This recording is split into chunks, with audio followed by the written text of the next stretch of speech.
New York City. They say if you can make it here, you can make it anywhere. The energy is endless, with loads of amazing restaurants and the best markets to have the best produce at your fingertips. Chef Daniel Boulud has really made his mark here, with one culinary coup after another. Daniel grew up on his family's farm near Lyon, France, where he was inspired by the seasons. Today we get the chance to cook with him. On the menu is perfectly seasoned piquito crab salad that's molded and surrounded by crisp slices of cucumber and radish, dotted with black sesame coulis and topped with a white sesame tuile. For the main course, an unbeatable combination of beef seared ribeye and red wine braised short ribs. Don't forget dessert. Executive pastry chef Dominique Ancel shares a house favorite, sinfully delicious warm chocolate coulant with a salty sweet liquid caramel filling and a scoop of creamy milk sorbet. So join me, Ashley James, as we start another exciting adventure on cuisine culture. I'm Chef Ashley James. When I'm not catering to the demands of stars in LA, I'm touring the world cooking with culinary geniuses. Take your gourmet passport and learn how to cook like a master chef and eat like a celebrity.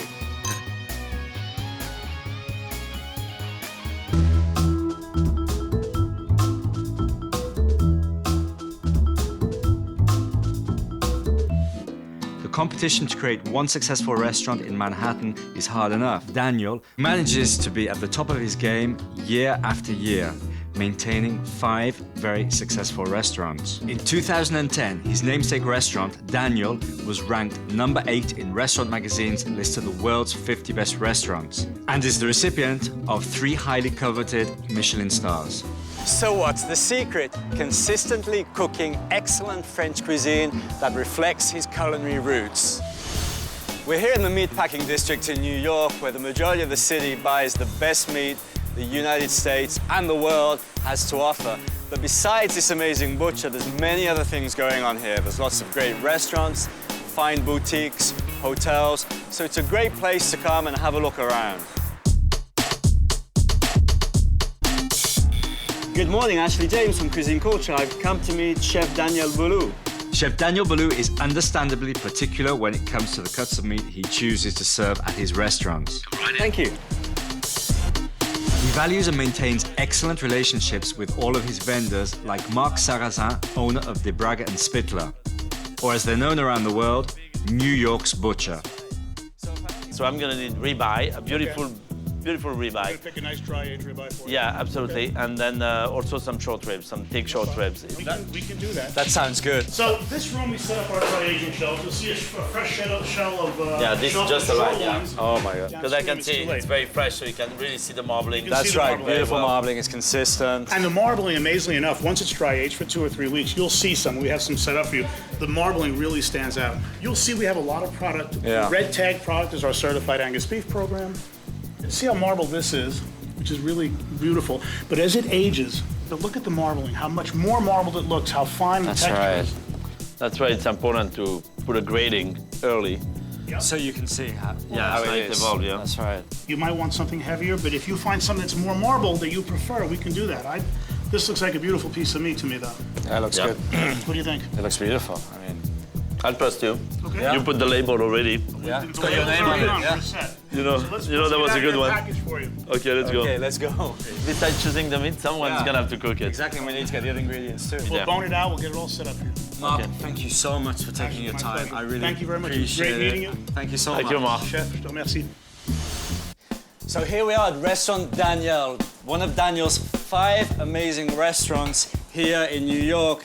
Needless to say, there's many more elsewhere in the United States and the world, but what a pleasure to be here. Thank you again. And Thank you, Ashley. Welcome. And we have to start with the first course before I'm showing you the beef. Okay. We're gonna have to do a crab salad.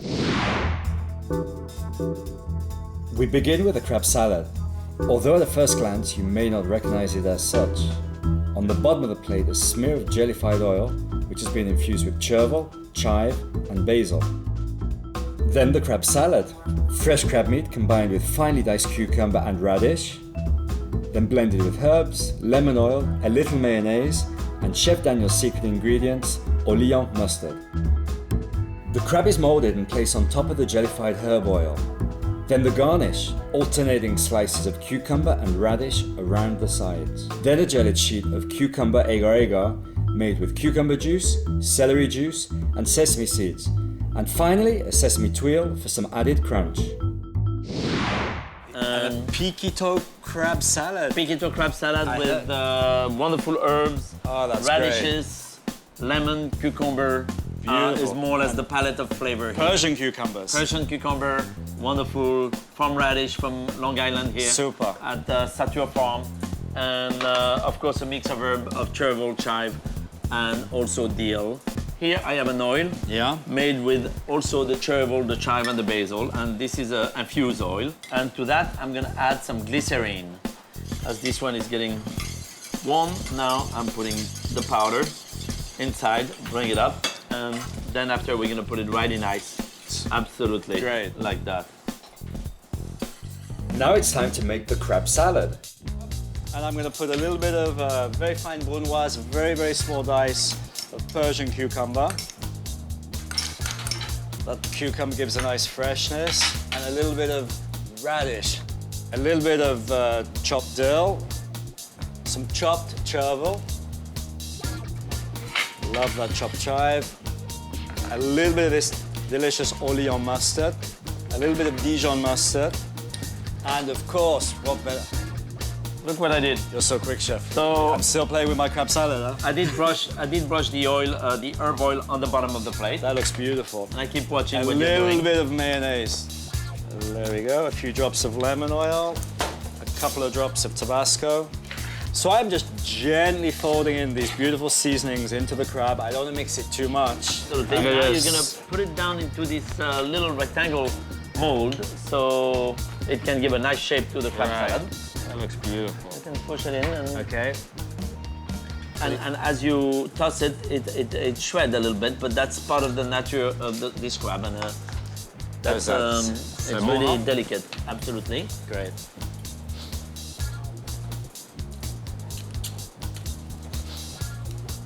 Beautiful. And I put it right there. Right. Of Touch course. of oil here on the. Okay. Let's put a touch of oil on the So it little slice sticks. of. I put a little bit of lemon oil, yeah. Yeah, like this. That's red.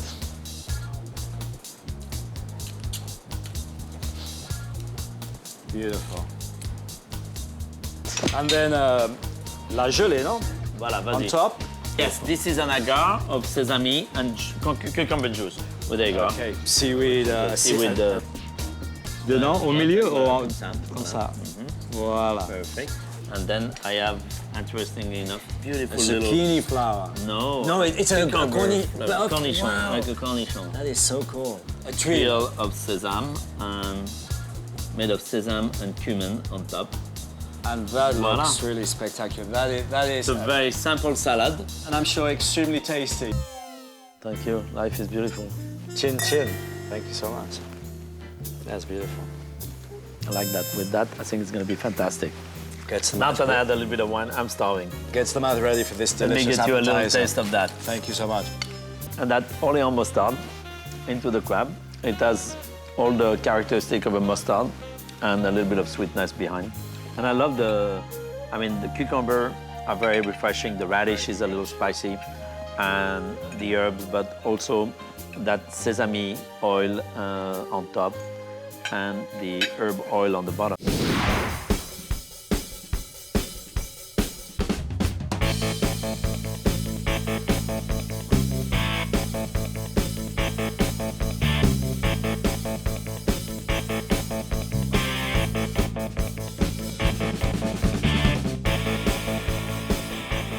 So Daniel, before we do the entree or the main course, Yes.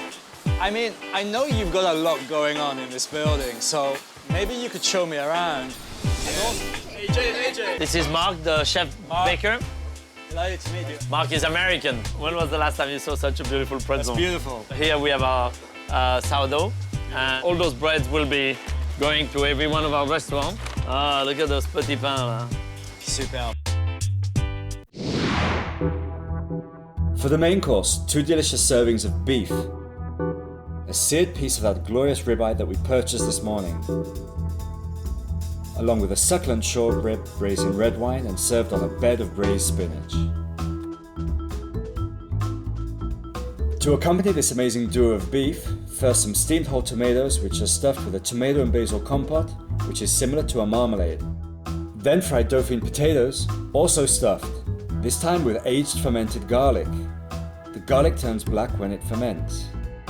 Finishing touches include a bit of tomato glaze, a bit of mozzarella and bresaola salad atop the short rib, a splash of black pepper oil for the ribeye, sauce Chiron on top of the tomato, and a few other special Daniel touches. This beef looks amazing. So this is the ribeye, and I cut, of course, a small piece for a serving portion of that steak. And this is something that you have on your tasting menu. Absolutely, and à la carte Great. as well. And Beautiful. this is going to compose of tomato, potato, garlic. If you want to make black garlic, you basically have to put it in a rice cooker, Yeah. the whole head of garlic, and cook it for maybe 3 or 4 weeks. Like 3 that. or 4 Into- weeks. And then the garlic will ferment inside and cook and become dark Black, like but this. it has a beautiful taste. That beef, we serve it in tasting menu, like you say, but we also serve it à la carte. So I'm gonna start to roast my beef, and I'm gonna keep talking to you. We're gonna stuff me the tomato, Right. and with the potatoes, we are making pomme dauphine also, and they are made with a pâte à choux. With that, we make an appareil, and then after, we also stud in the black garlic inside like that. And then after, we're gonna fry it in oil. In the oil, yeah. fryer, yeah, Okay. absolutely. So that will be one of the garnish, and you're making the tomato. So there I have these beautiful vine-ripened tomatoes stuffed with the tomato and basil marmalade, or compote, Compote. as you say. Seasoning the beef here. So this I'm just going to put it to steam it, yeah? And we're gonna steam it. Yeah. Did you fill it up to the I max? can do that. A little bit more. Yes. Okay. Voila. And I've seasoned the beef here. There we go. So We I have put- this, and then with the garnish as well, we're gonna have spinach. So for spinach, I make a puree of spinach, and I mix it with the leaves of spinach, so it becomes like a super green spinach. Very green, yeah. And that will be one of the garnish underneath the short rib. Super. And that's So Daniel, I put this in the steam. And Put how, that in my how about steamer if I there. fry the pomme dauphine? and you also fry the pomme dauphine. So let me I give do you that. two of those. I go and do that over there, Voilà, and then thank I'll you come very back. much. Thank you. While I cooked the sides, Daniel attended to the short rib. So Daniel, that smells so good, huh? Yeah, absolutely. I can That beef, wow. smell the braised beef. Delicious. Of course, a lot of red wine into the short ribs, part of the preparation. So could you get me back the tomato Of and course. the pomme dauphine as Absolutely. well? And I roasted the piece here, so I'm gonna just shape it There up. we go. How's that? The color on the dauphine, Perfect. the tomatoes, or the tomatoes. I'm gonna put the roasted beef here. We're gonna put the spinach here. We are using also the tomato water, and we made sort of like a tomato glaze, which we can put some, Squirt. voila, like this. And I'm putting the spinach right here. And I can put the tomato here, yeah? You can put the tomato there. And the spinach will be the base to the braised short ribs. And then we're gonna put on top of that short rib salad with the mozzarella.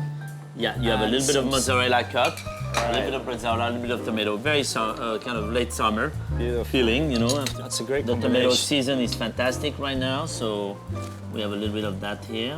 Delicious. And then you can put a A little bit of bresaola bresaola and a little bit of the tomato. And the pomme dauphine which goes right here. Beautiful. We have, of course, a little pepper oil. I put on the roast beef, and we finish it with a sauce Chiron on top, which And is I'm nice just gonna and swirl this vinegary. here. I don't want to make a mess of that plate. No, don't worry, Oh, it's that's gonna beautiful. be fine. And then I put a little bit of cracked pepper on top of the beef here. Cracked pepper oil. Voila. How's that? That's good? Perfect. That's enough. Beautiful. And the last thing is to have a little drizzle of sauce around the short ribs, of course, like that. That looks so good. And what would be nice is a little bit of basil on top Some of the micro braised beef. basil on top of the braised beef. That looks so good. And to keep you still more busy, we have a little bit of sage oil will go on top of the Okay. on top of the choron like this. So a lot of Just to give it a punch. Daniel, what I like, it's so complex, this dish, but all these flavors. You know, Mark, I think, did an amazing job.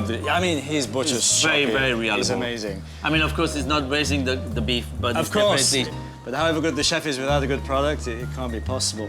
Only take 5 chefs to make the plate. Oh, really? And Wow. so for you, I took few steps out so people can be Okay. inspired. That's great. But no, I think it's we always have every season sort of an inspiration toward what will fit best with the beef at that particular time. That and is- this is sort of our late summer interpretation.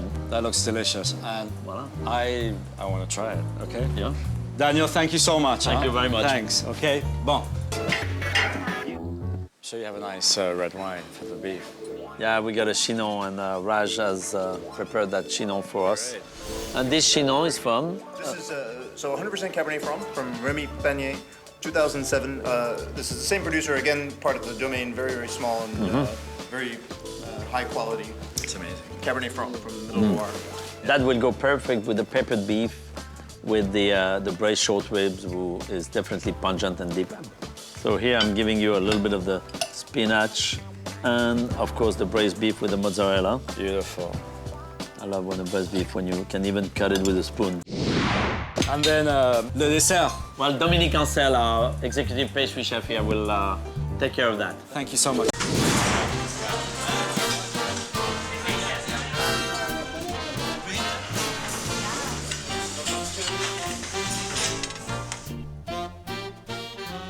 Who doesn't love dessert? And in what better hands I could be than with Daniel's executive pastry chef, Dominique Ancel. So, Dominique, what are we gonna cook? So today we're gonna make a pretty simple recipe. It's called a chocolate molten cake. For dessert, individual chocolate cakes that start with a dough that resembles cookie dough. Strips of that dough are wrapped into molds, then filled with a molten chocolate batter and some creamy caramel. Then a few crystals of fleur de sel, that wonderful salt from northern France. Dominic serves these delicious cakes with a few chocolate crumbles, a decadent flake of gold leaf, and a scoop, or a quenelle as the French say, of milk sorbet. A chocolate molten It's cake. gonna be served with milk sorbet. For in the beginning, you need softened butter, Soft butter at room temperature. unsalted butter. Yeah. We have our mix of flour and cocoa powder that's been sifted, icing sugar and butter. So Great. this has been sifted as well. So we put the sugar in, the icing sugar. You're doing well. We have a nice smooth consistency. This is what we're looking for. So then we're gonna add, which is cocoa powder and flour. Cocoa powder and flour, so I'll put that in. Once it's nicely mixed, we just need to add a little egg. The consistency is getting thicker. That's right. Flatten it Okay. and put in the fridge. How's that? Is that okay like that? It's beautiful. So this you're gonna put it in the refrigerator. Yes, for about maybe 30 minutes until it's cold. So the next preparation we need to work on is delicious caramel. Amazing. That's good with chocolate. Yeah. We're gonna start with regular cream. Regular cream. Shall I put that in? Yes, please. Okay. Add the brown sugar. So it's just regular brown sugar, just to dissolve it. Look at that. Cut open the vanilla bean. Open it, And scrape and it. we're gonna scrape the seeds. This is so precious. Very precious. And Dominic, I'm sure that you're gonna keep the empty pod for Yes, I will. vanilla Yeah. sugar. So next we're gonna take another saucepan right here. We're gonna make the caramel, yeah? We're gonna make a caramel. Right. The pan should be hot. Right. Yeah, really hot. Right. So we put a little bit of sugar, and then we're gonna add the sugar little by little. So this process is probably going to take 2 to 3 minutes. Just sugar is starting to become a light caramel. And here we add a little Yeah. bit more sugar. And we do that until we use all of our sugar. Great. After the caramel, we're gonna make the molten mix. Our cake's gonna be baked in the oven. Yeah. It's gonna be a firm consistency Right. and still very soft, very moist. Okay, there we have a beautiful caramel. All of that sugar has... So this is important at this point to watch the caramel. So we say when the caramel starts smoking like this, we're gonna pour a liquid. So we gotta make sure this is warm. Scrape all of that out of there. We don't want to waste anything. Look at that those beautiful caramel vanilla bubbles. So then we're gonna cook this caramel to 220 degrees. So we're gonna pour this caramel into a pan. Let me do that for you if you like. great. There's the mortar. Wow. Beautiful. Okay. We're gonna use chocolate in the recipe. You have some melted butter. So the butter is gonna melt chocolate. That's what we're looking for. Then afterwards, we're going to be adding, After I believe, the sugar, We're gonna add some sugar, flour, flour, and some eggs. and then at the end, some eggs. So it's pretty straightforward preparation. So we're going to stir this up. There we go. So that's nice, a smooth paste with the butter and the chocolate. We're adding the sugar. Mix that in. So I sort of fold in the flour. Then at the end, we're gonna add the eggs. That's 3 eggs. And 3 whole eggs. Change to the whisk. That looks good enough to eat just like that. No? Yeah, actually, people love the batter like this. Yeah, great. So we're gonna keep this mix in the in the fridge. refrigerator. We have the dough here, the little square that I showed you earlier. So in those little rings, we're gonna add a little bit of butter, soft Right. butter on the edge. Very lightly greased, evenly greased. And then we're just gonna We're gonna put the dough inside. Yeah. I'm sure that we just roll it like this, Dominic, yeah? And then, Put it inside and then stretch the edge. yeah. Then what we're gonna do, we're just gonna trim the top right here with the excess. So right here, we're gonna put the butter on the bottom. Right. Then we're gonna add a little bit of the caramel in the center. So we're gonna pipe a little dot.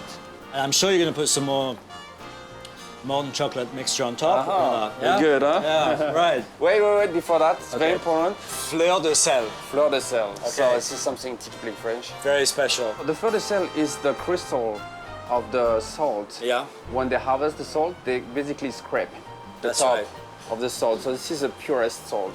So we're just gonna put like a few pieces. We don't want our dessert to be You salty, don't need to be right? too salty, no? So this is gonna go in the oven, a preheated oven, for about 6-7 minutes now? A little bit longer. A little bit longer, okay. More like 10 minutes. So right here, we're gonna unmold our molten That looks, cake that right looks so here. good. So as you can see, it's very neat and clean with this Very chocolate neat. sablé holding all the butter inside. So right here, we have some chocolate sauce. Just go do a line right here. Right here. Right. Then we're gonna add a little bit of the chocolate sablé. Right. We call it crumble. Crumble. Right. Right here, we have our molten cake. Delicious. That is hot. We're gonna add some gold leaf. So this is 24 karat gold leaf. Right, edible, And it's of edible, course. of course. Just gonna add Edible. a touch right here. Very chic. And then This is a milk sorbet, this yeah? is a milk sorbet. So basically, we condense all the flavor of the milk. Good. Here we do a little cannelle. Delicious. Look at that, it looks awesome.